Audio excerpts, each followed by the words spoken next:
consultation.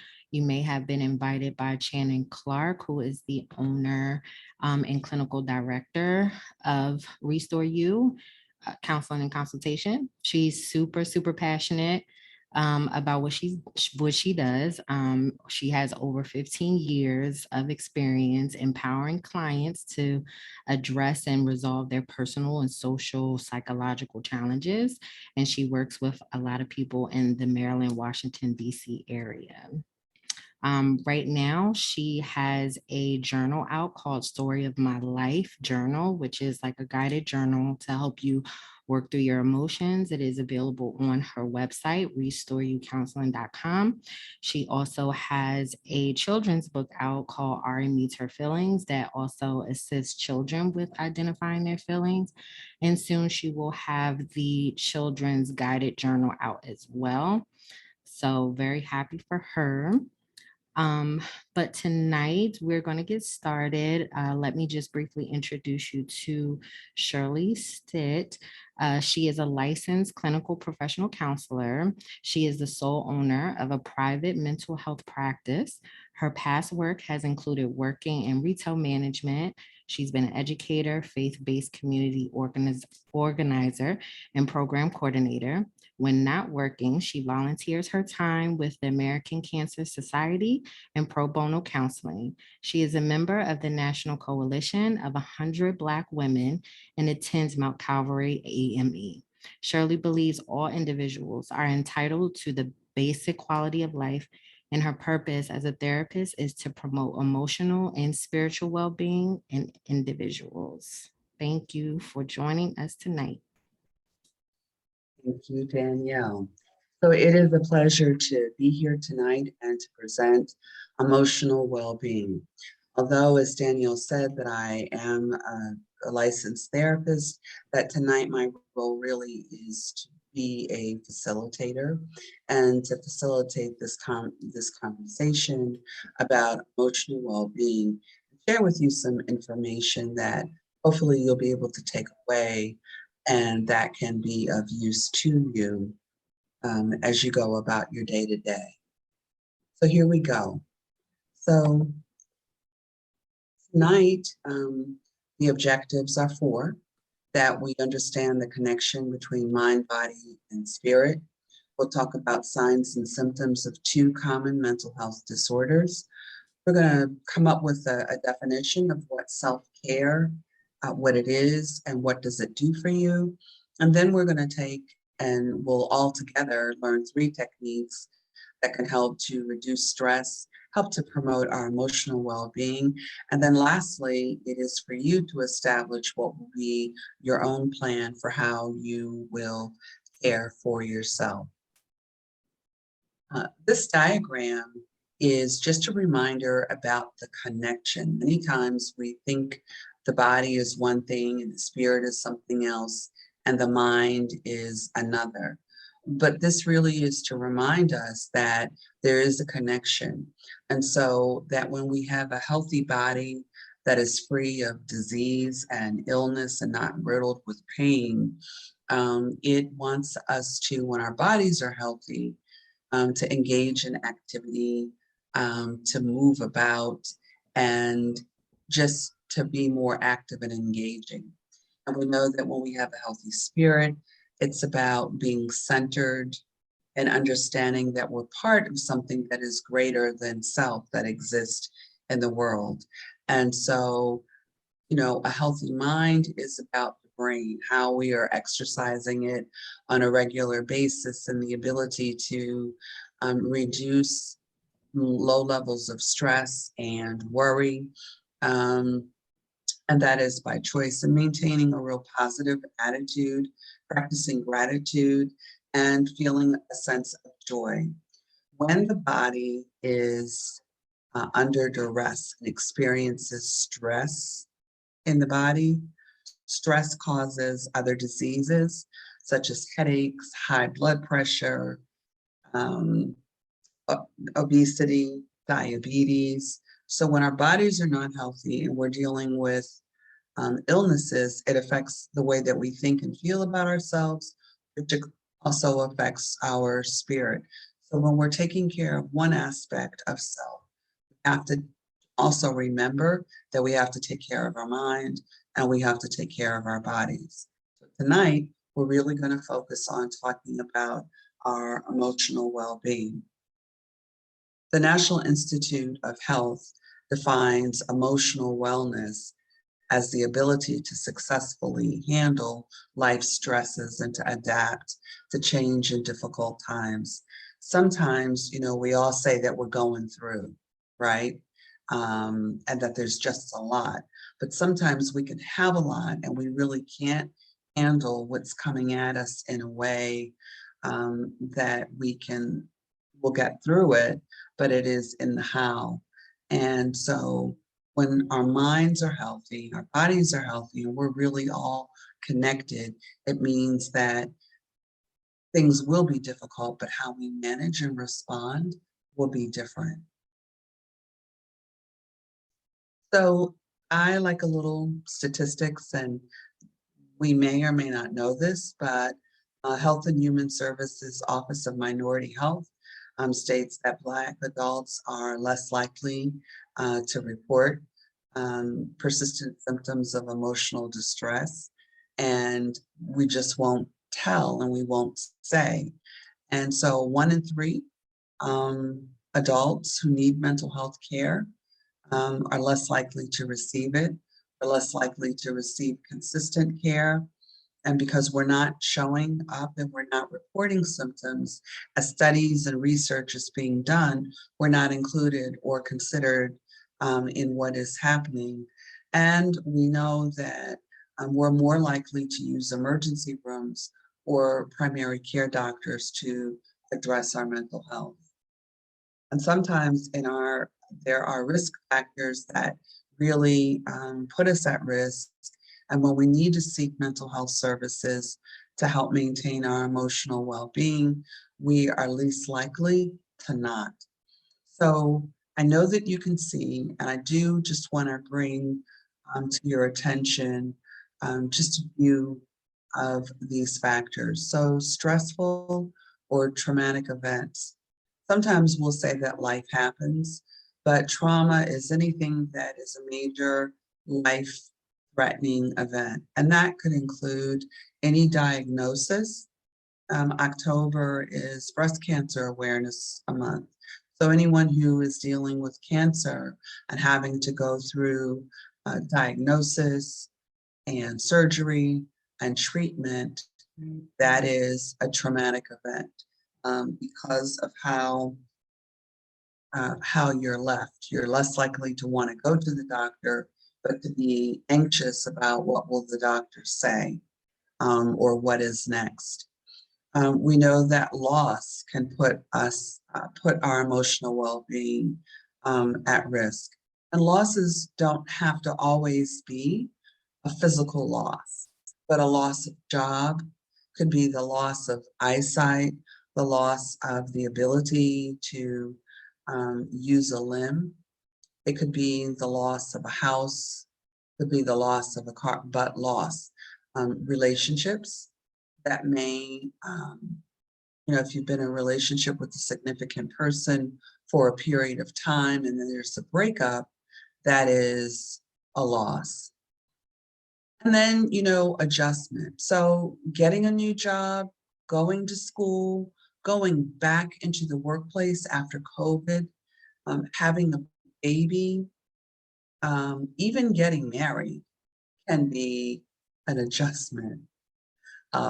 It's not to say that you don't love the person, but it is an adjustment. Having a family member move into your home and you become the caregiver, that's an adjustment to the quality of the lifestyle that you have. Ongoing stress and anxiety is just chronic. There's never any let up. And you'll hear people say, I just can't seem to get a break. That is because after you've dealt with one thing, there's something else, something else, something else. It's important that we know our family history, not only for any health illnesses or health disease, but what is our family's mental health. Sometimes in our family history, we'll just say, oh, you know, Uncle so-and-so, you know how he would get, or you know how they would get. But sometimes that's just a mental health illness that has not been treated or not diagnosed. So this definition of a mental disorder or mental illness is taken from Mental Health First Aid, which is a training, it's 8-hour training that is done to inform and train just everyday individuals about mental health. And I'm sharing this definition with you because I think it is the easiest and quickest way to understand what a mental disorder is. So note the word is diagnosable illness, but it has to affect how you think, your emotional state, and your behavior. And there has to be a disruption in your ability to work, carry out daily activities, or engage in satisfying relationships. And certainly whenever there has been any kind of a loss or a traumatic event, there will be a period of time when how you're thinking and feeling and behaving may not be the same. And if your emotions and your behavior as you are going through, if it is preventing you from going to work and you're changing what you do on the day-to-day and you lose the motivation and interest and those things are happening for a significant period of time, then that may be the time to seek professional help. So common mental health disorders, this little statistic is 41% of people with a mental illness use mental health services in any given year.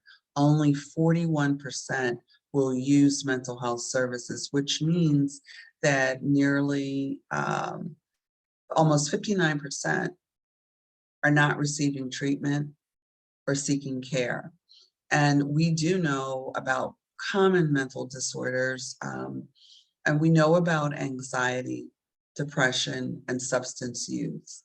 But lately, everybody is bipolar, when really they may be not bipolar, but could be depressed. But if we self-diagnose, so we self-medicate, sometimes we will mislabel ourselves, or we'll use a mental health disorder to diagnose or to be the reason why we behave in certain ways. So this, I put together about signs and symptoms. So what we need to know is a sign is what a person sees. So if I'm looking at Danielle, I can see Danielle's behavior and I can see her actions. The symptoms are what a person sees, and sometimes what a person is feeling is more internal and we don't see it outwardly, right? So on the inside, I might be feeling a sense of helplessness or hopelessness. I might be feeling irritable, or I might be feeling anxious, but that's inside and there's nothing to tell you on the outside that that is what's happening. If someone is dealing with, say, depression, what you might see is changes in their behavior. Poor hygiene, unkept hair, you know, and just not taking care of their appearance, changes in their eating habits and diet, how they sleep. Those are things that you can see. So for depression, there are a lot of symptoms, and a mental health provider, professional, would be able to kind of go through and do an assessment, ask a series of questions. So in order to have a real diagnosis of any mental health disorder, you would have to meet a certain criteria in order to actually receive a specific diagnosis. So what I want to point out is that when dealing with depression, there is isolation. So you are withdrawing from friends and family and not really engaging. You really want to be by yourself. There is a loss of interest and motivation. You just don't want to go, just don't want to do the things that you used to do. And you can feel sad, but you also can be angry and have anger. So anger, mood swings, and irritability are also things that might sound like being bipolar, um, having anxiety. We think it's just strictly anxiety, right? A person who's got anxiety. So I often say that depression and anxiety are like, they're like cousins. And there is some overlap um, to them. So the self-blame and guilt and indecisiveness and confusion, if you're dealing with depression, you can blame yourself for not getting up when you said that you would, feeling guilty that you don't have the energy to do the things that you need, that you say that you will do, or just the inability to make up your mind and can't make a decision before you just choose not to do anything, which then causes you to feel guilty, which may even cause you to be angry at yourself because you didn't follow through and do what you said that you would do.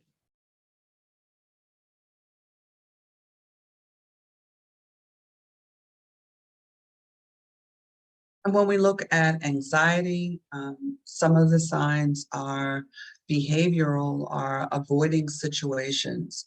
So for some people, driving over a bridge or heights um, is a situation that they may want to avoid because it causes a level of anxiety within them and causes them panic. There are some individuals who are display obsessive compulsive behavior. And I know that people will say, oh, I'm just OCD, right?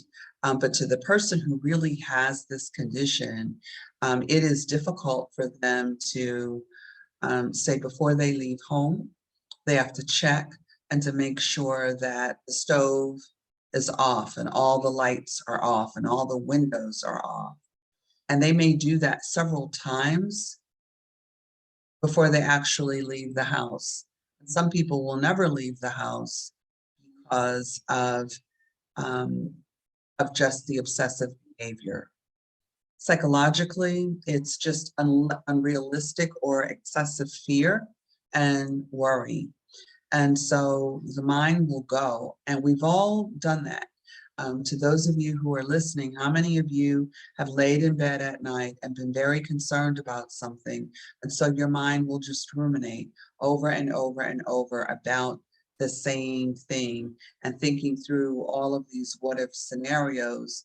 And fear, really, we worry about things that are unrealistic and have not yet happened. But our anxiety will make us think, and there's no evidence to suggest that that is what's happening. Physically, we know that some of the symptoms of individuals who are dealing with anxiety may, if you look at these, pounding heart, there might be pain, numbness, headache, tingling. Some of those are symptoms that mirror a person having a heart attack. And so that if you don't know, you never want to try to diagnose. But if you are experiencing those in someone, any of those physical symptoms, if you've never had it happen to you before, you may want to seek immediate care and attention. But there are people who live with anxiety on a daily basis and are very familiar and can recognize what is happening to them. But if you don't know, it can feel like you're having a heart attack. And I've put this in here because sometimes we can have not only emotional crisis and dealing with our mental health, but sometimes there's a spiritual crisis or emergency that we might have. And I just wanted to put these in here just because I don't know where everyone is coming from, and I don't know where you are in terms of your spiritual mind. But if we're very active in the church, sometimes we can be disillusioned. If we're changing our identity, if you're working heavily in the church, just working with people day in and day out who are in crisis, sometimes your belief system may change. You may think one thing, and then there may be, as you mature, there's a transition of your belief system and how you believe and what you believe. And we can have religious burnout, that we can just be so weary, tired, that we become burnt out. And then sometimes there may be just ethically conflicts that happen. And, sometimes when there is just concerns about our emotional well-being, it doesn't necessarily mean that we are lacking in faith, but we can. And particularly whenever there is a major traumatic event or any kind of loss, sometimes we might be in a spiritual crisis that is not necessarily the same. So there can be the distinction. They're not one and the same. So, when we are observing our behavior and we notice these changes in our mood and the way that we think and in our behavior, and there's a disruption in our daily activities, and we are no longer satisfied with those things that would give us pleasure, and we're not working, then we need to seek professional help. And professional help can be obviously primary care physicians, mental health professionals, that might be therapists, social workers, certified peer specialists, which is new and emerging, but there are individuals who may have, who are in recovery treatment from alcohol and substance use. They now have programs where they become certified as a peer specialist. They're not diagnosing or treating, but because they have dealt with recovery, that they are able to help others and receive certification. And that is for substance use, and even if it is around mental health. Psychiatrists, clergy, and chaplains are professional help. So these are just a couple of resources of where, if you need assistance, there's a national suicide hotline, domestic hotline. The National Alliance of Mental Illness, NAMI, does have a mental chapter, and I would say that they are a great resource. They are free because sometimes it's a place of support and help and information. The next two, calm.org and headspace.org, are two great and free resources that you can go to help with relaxation and meditation. And then obviously, if you are in any type of crisis, to go to the nearest emergency room or dial 911. So wellness, this is the part where we talk about how we can maintain and improve our emotional well-being. In other words, it's about being well emotionally. So the one thing that we don't do that is a key part for our emotional being is about self-care. And that is providing adequate attention to our own physical and psychological wellness. Sometimes self-care can be confused or thought that one is being selfish if you are taking care of yourself. I want to encourage you to think about it this way. The care that you are giving to others, we have to learn how to give that same care to ourselves. You know, that if you're on a plane, the stewardess will say that in case of an emergency, the life mask will drop down. And if you're traveling with a young child or an elderly person, that you should give yourself the face mask and then apply it to then apply it to the persons that you are traveling with. So self-care. Some of these words here I really liked, but it's about being deliberate. And it's like making a date with yourself. And on that date, you get to do you. No doctor's appointments or busyness, but it is setting aside time for yourself and whatever that may look like. And you can just see some of the words, but it is about your controlling how you care for you. So self-care. We say we're going to do it, but then we usually we wait, and we only do it when something has happened, and then we make the decision to give ourselves care and pay attention to what our own needs are. So this little diagram is, I like doing this, and this becomes a way to remind ourselves to take care of our whole self. So you can see that self, you are at the center. And we only think of ourselves usually in one dimensional. We just think about getting food, shelter, and clothing, and the rest of who we are and what we do, we don't necessarily give care. And as women and as persons of color, we are less likely. What we will say is that I don't have time for all of that. I have to keep it moving. So caring for ourself, our whole self, is that the physical is about having our healthy body. How are we eating? What are we eating?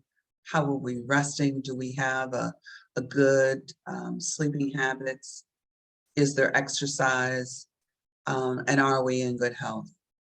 Caring for our whole self means that we have our basic emotional needs are met, that we can say that we love ourselves and like who we are, that we have respect, that we feel like we matter and that we are cared for. The creative part is, how do we express ourselves? I think if we remember when we were in younger versions of, well, let me just say, when I was a younger version of myself, I thought that I was going to be the poet. So I did a lot of writing, and I would write poems, and I thought I was good and had some skill. Now I don't think so as much, but that artistic creative expression, how do I express myself? And so today we know there's cooking, there's drawing, there's art, there's lots of ways, but how are we really expressing self in a creative and healthy way?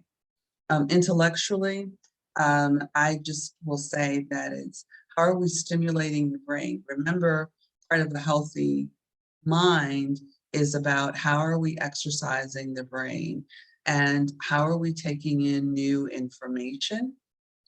And I often say that knowledge is power. So what are we taking in? How are we stimulating our mind in a positive manner?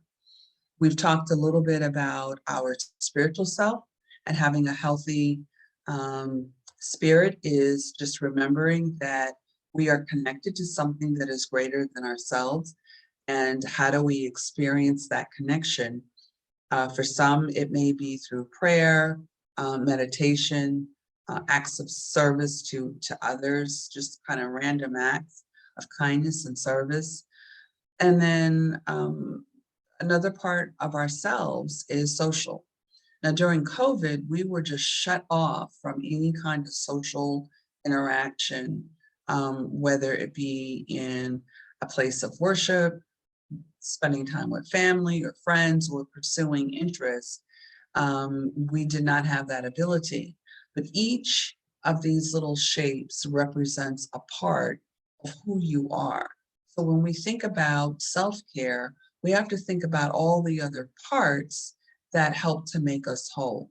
So when we are whole and taking care of self from this perspective, then we are at our, we are well.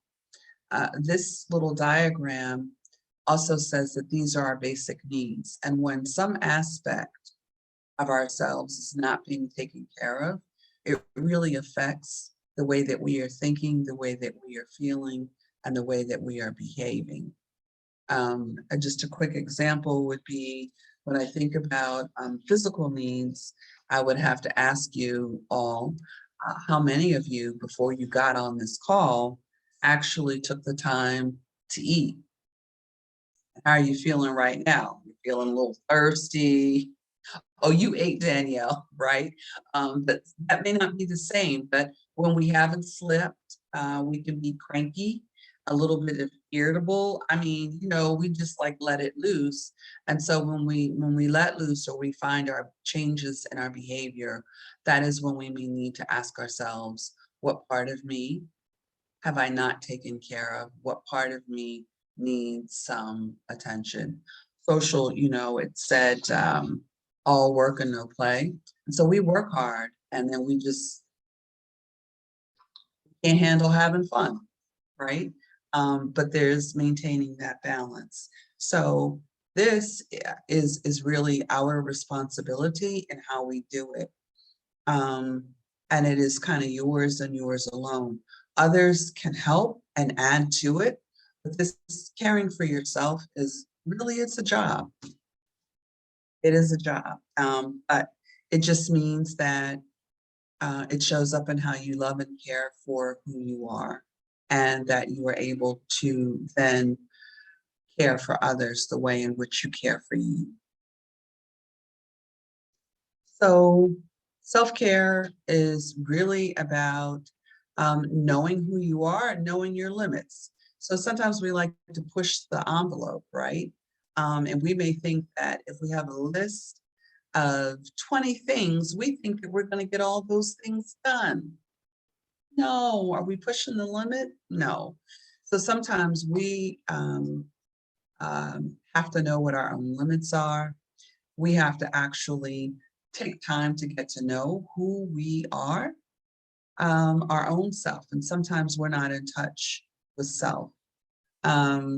It also means self-care is about you taking time to decompress at the end of a work day or at the end of your day, whatever that may be, but giving yourself an opportunity to kind of clear your mind and get rid of all of the clutter.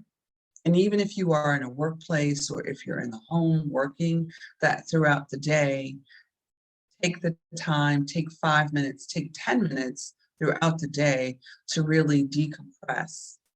And self-care is about feeding yourself even spiritually, and just reminding self that, that we are connected. And self-care is really about us just taking the time to kind of love self and giving self permission to be able to do that. Because if you don't, then who will, if not you? So just a few strategies. Sometimes when we think about self-care, we just have to resist holding on to our negative emotions and appreciate the good times. Another way might be gratitude. It's about also reducing stress. And sometimes we have to really take a look at what we have happening in our lives and what are the things that are causing us stress. And stress can be relationships, could be with your adult relationships, could be with your kids. There could be workplace stress. Finances can cause stress. Health can cause stress. And sometimes we have to look at what can we do to help reduce that. We may have it always, but can we reduce it? I like to say that sometimes a great way to reduce stress We've said that self-care is about knowing your limits. Sometimes a good way to reduce stress is just a 2-letter word, and that is to say no. But it's when we constantly are saying yes that we're pushing the envelope. We need to get quality sleep and have healthy eating habits. We need to practice mindfulness. Mindfulness is really just taking the opportunity to be aware of what's happening now and to not project and to worry about the future, and taking the time to be aware of how our body is feeling when there is stress or when we are feeling anxious. It's about being mindful of the way that we are thinking and having negative self-talk. But mindfulness is being present to the now, not to the past, but to the now, because now is all we have. And then it is about strengthening those social relationships that we have with one another, positive social relationships. Let me just put that word in there, but to have positive social relationships. So some coping techniques are, journaling. I had someone once say, I'm a grown adult. Why in the world do I need to keep a journal? And I go, well, it's a way though of expressing and getting your thoughts out. And sometimes it is a way of helping us remember the good things that happened during the day. The journal doesn't have to always be because something went wrong. It could be just making note of something that was very memorable or something that, that happened and you want to make note of it. And sometimes journaling can be a way of making your requests and your intentions known of what you want. So sometimes it's fun, well, to look back and go, wow, how the year has been, and what were the things that I was writing and talking about. And sometimes a journal can be very revealing if you haven't figured out. You go back and you read and it's like, well, I consistently kept talking about a person or a situation.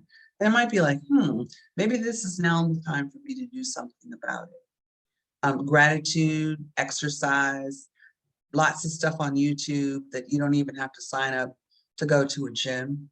Talking to a mental health therapist, seeking spiritual guidance or direction if you are feeling that you're having some type of a crisis. Rituals, and I don't mean rituals like that, but I mean, how are you starting your morning off? In what way? The ritual could be if you're working from home, or even if you're working in an office, a way to decompress might be in the workplace that at about, 3:30, it might be tea time. And I know in one of the places that I would work, I'd always keep tea. And when things felt stressful or whatever, just making a cup of tea is a ritual within itself. Think about it. Got to boil the water. The tea has to seep, and then you have to kind of wait for it to cool down a little bit before you can actually take a sip. It's like a ritual, or taking a hot bath and just doing, soaking in a hot tub of water. So there are 3 techniques that I want to do with you and that we can practice together. Oh my, and I can't see anybody to even know if anybody's doing it, but we're gonna work on Gonna the be fun. here. Daniela's like, oh yes, okay. So I want to all together now, we're gonna learn and practice is about our breathing. And sometimes someone will say, just take a deep breath, right? But now there's a different way in which we have to practice breathing, and there's a purpose for the breath. So it's kind of twofold. We can breathe, take the deep breaths, but breathing can also help us with our meditation. So it can be a 2-in-1 that we can do deep breathing and we can meditate all in the same time. And then lastly is a guided imagery exercise. And I've been practicing, so I can't see anybody actually doing it. So just bear with me here on this. So first, I found this quote, and it says, "Give yourself permission.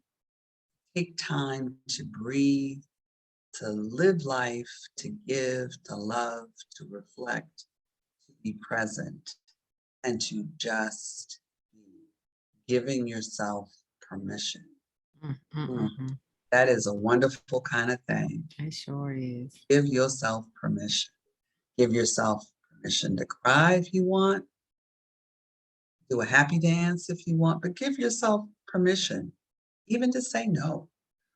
But more importantly, we have to take time to breathe, because that without our breath, we would not be.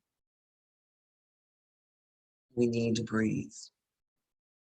So this is a technique, and there are lots of techniques that are out here, but this is the 4-7-8 technique.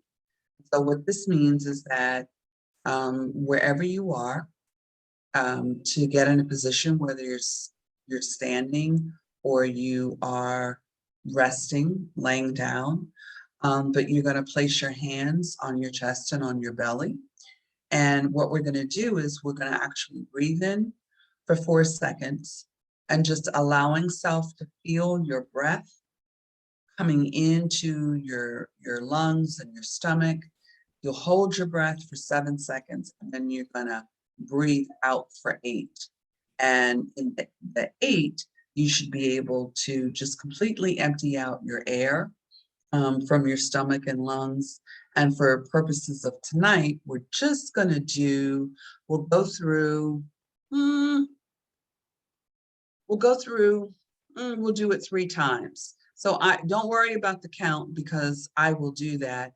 But so it doesn't have to be an exact 4. It doesn't have to be an exact 7 or 8. It's just that you need to really practice the breath. So wherever you are and however you are positioned in your home, I want you to sit back, put your feet firmly on the ground, unfold your hands, and just allow your arms to drop down to your side. You don't have to close your eyes unless you want to, but you can just do a downward gaze, so you're looking at the floor. And so I want you to listen to the sound of my voice, and I will tell you when to inhale and when to exhale. Let us begin. Let us inhale through our nose and hold your breath.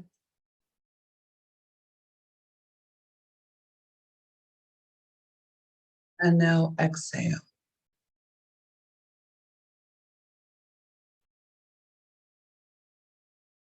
Take a deep breath in and hold and exhale.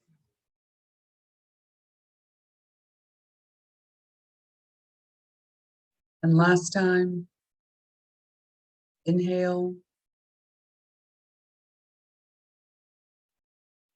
hold, and exhale.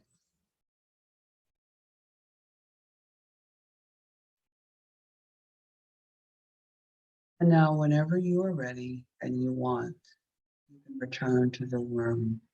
Slowly open your eyes. Take a second to become familiar again with your surroundings.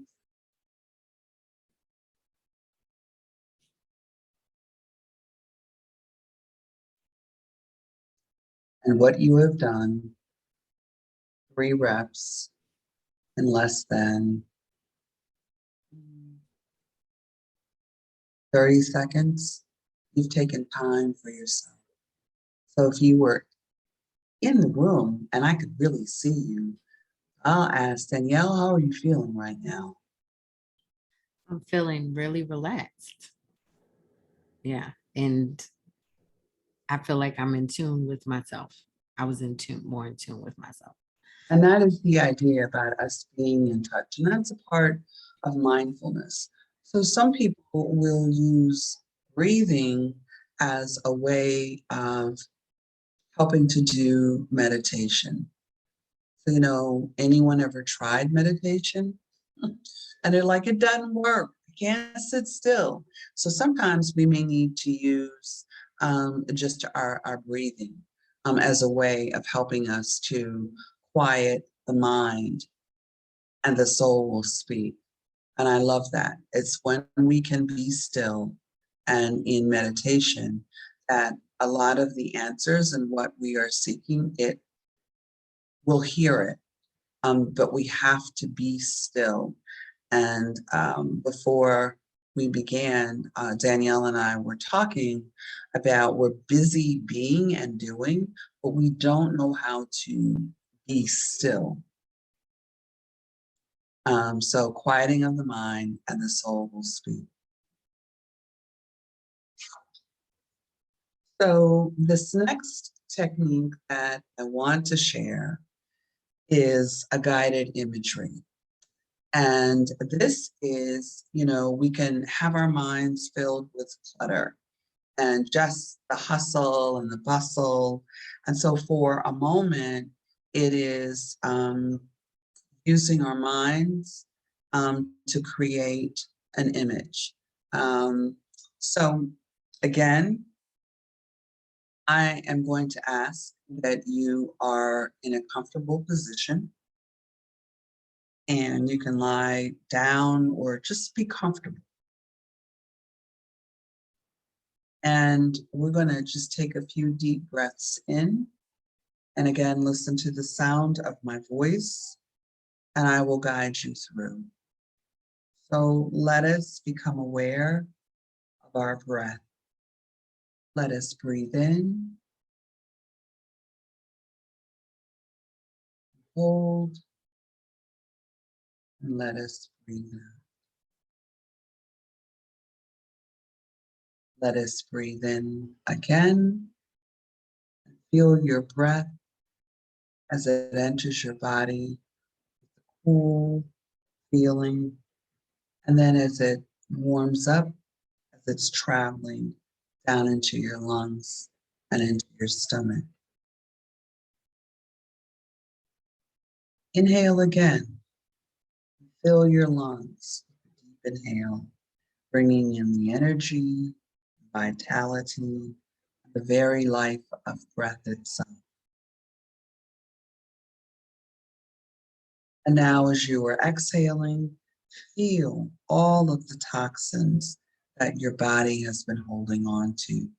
Feel the release, letting go of all stress, any negativity that has accumulated. And as you are continuing to breathe, just feel that sense of peace, calm that you experience just by breathing in and breathing out. Breathing in and breathing out. Feel the sense of calm and the sense of peace. Feel the energy that is in your body. And as you are continuing to inhale and to exhale, feel the warmth. Feel how your body is beginning to warm itself from the breath that you are giving it. Feel the energy. Feel your connections to your environment.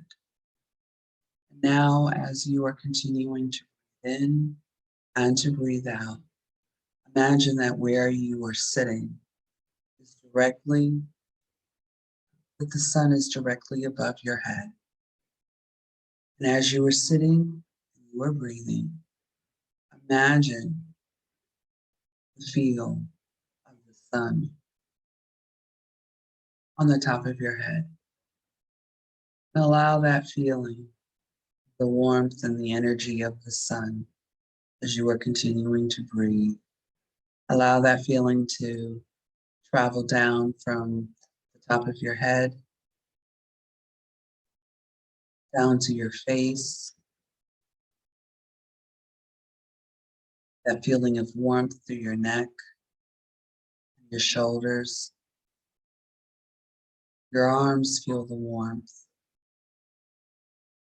Your chest feels the warmth and the energy.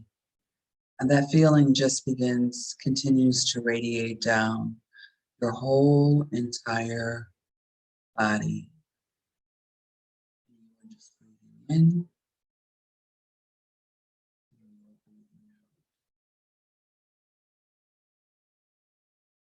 You're breathing in. You're just sitting, allowing yourself to be warmed by the sun.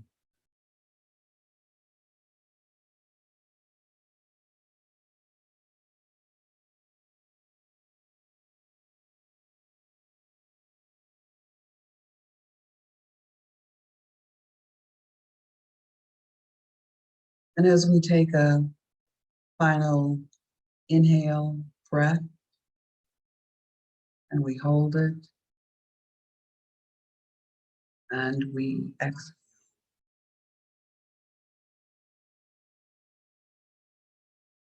We open our eyes.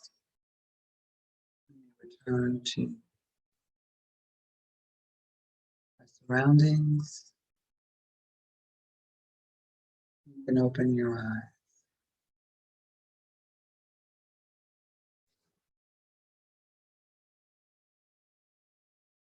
How is everyone?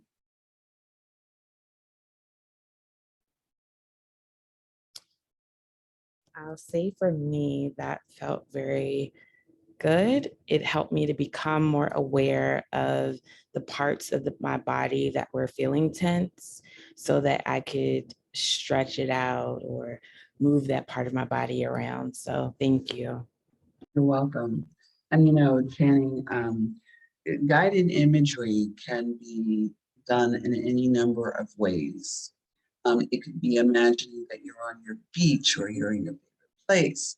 You can also do muscle relaxation and actually tensing up your body on purpose and then relaxing. And so those are techniques that can also help us with our emotional well-being when we can release that tension, release it and to let it go. And there is the power breath. But it is that feeling that once you've done it, you'll want to go back and do it again. And when you feel within yourself becoming distressed and upset, you now have a measure of what it feels like when you are calm and at peace. We want to take ourselves back to that place. And you can do that through guided imagery. You can do that through meditation, deep breathing, but it's always about going back to the center, I say, of peace and calm and gratitude when life gets hectic. And so I think that this concludes my presentation for tonight. I do know that there are questions in the chat room, so if there are any questions, there are questions. You see them, Danielle?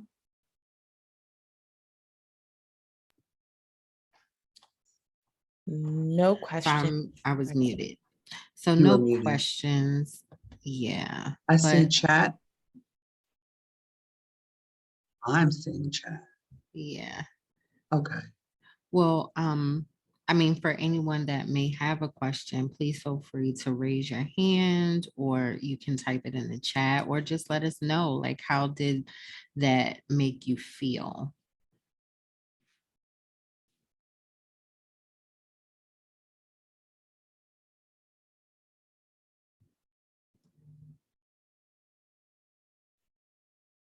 So with the techniques that we kind of talked about, and we talked about self-care, Here's a question that I'm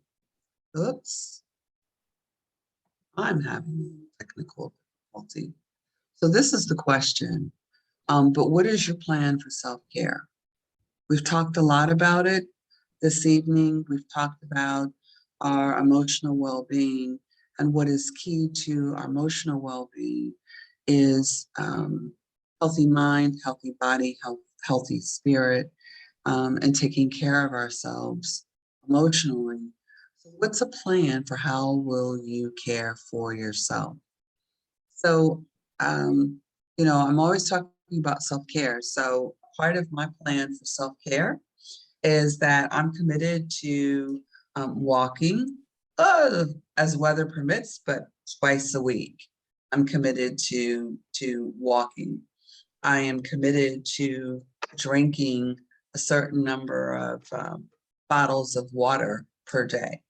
Part of my plan is that if I limit the number of things that I do in the course of a weekend or in my day.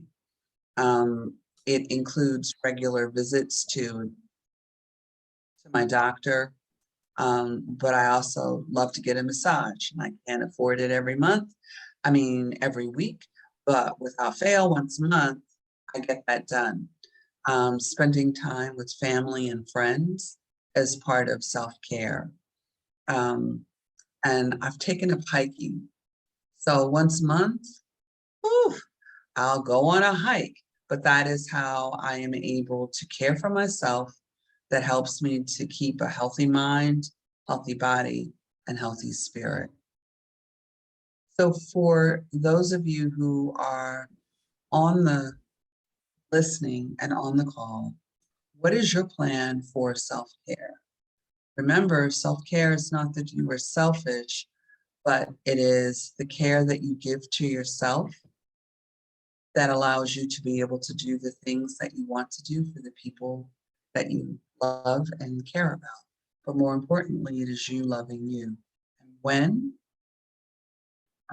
life has happened and you begin to experience some of the signs and symptoms that we've talked about in terms of depression and anxiety, seek professional help. When your thinking and your feeling and your behavior is significantly disrupted, and when it interferes, your mental being, emotional being, interferes with your ability to carry out daily activities, engage in satisfying things, and disrupts your. So everyone has now a plan for self-care. So what would be one thing that you may decide to do for yourself? If you've not been doing it at all, you have to start somewhere. Sometimes you just have to do just one. So wherever you are in that, I want to encourage everyone to come up with a plan for how you care for yourself.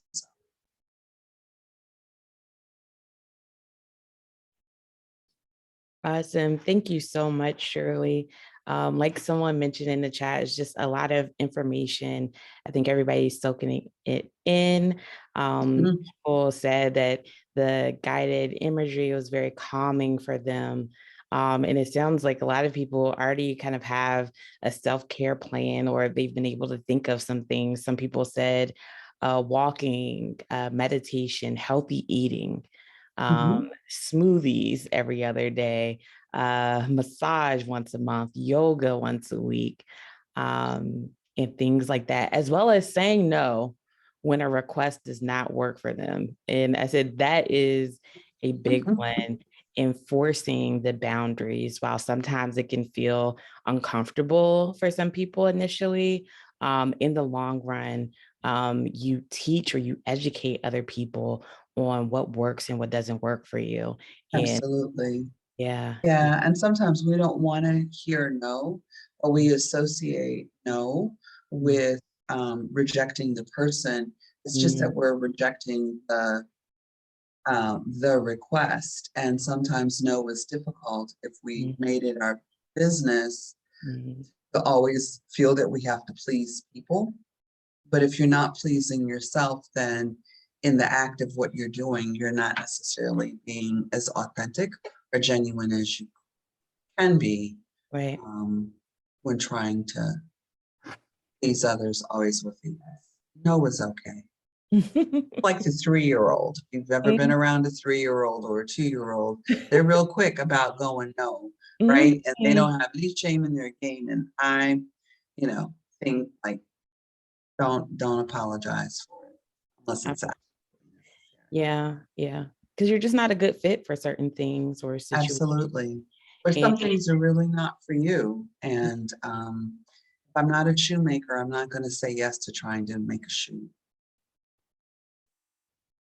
Absolutely. It wouldn't work for either party. No, The person receiving the shoe or the one making it. not